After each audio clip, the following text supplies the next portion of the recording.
Hello, it's Chen Ming here again in South Australia.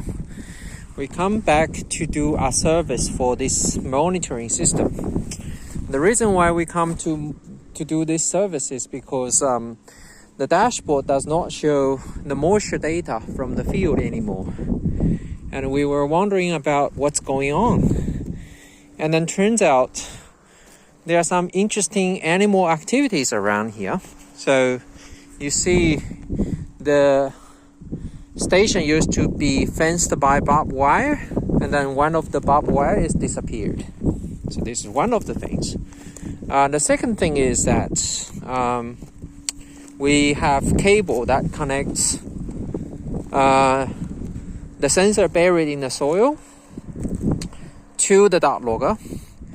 And in the past, all of those materials were buried, and now they get exposed. So you see the underneath section, they are exposed, and this is probably a combined effect of animals and desiccation. But if you follow those cables, so the cable now, this section is exposed.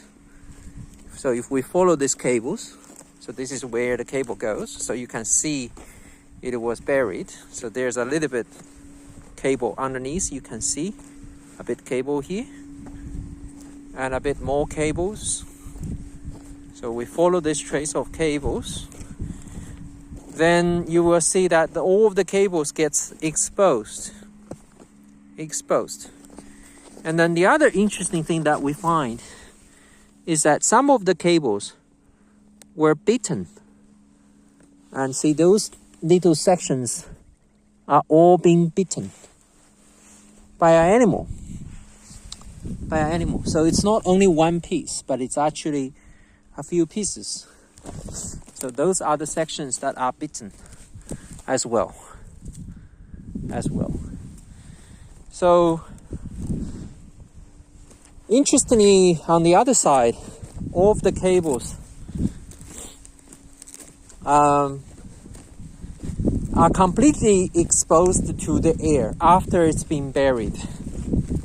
So if we walk on the other side, so you can see all of these cables, they used to be buried to a depth of 10 centimeters, but now they are all being bitten. So see this section connected to this section, so they are all bitten.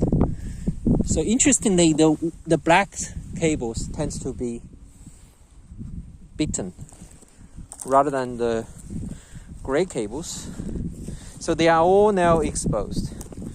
But if we also look at this cable that connects to a pressure transducer, they are all exposed. But luckily, there's nothing being bitten. So see, this section is now exposed again, and this section is still buried, and then exposed again. So it goes all the way towards my colleague who are doing the monitoring samples.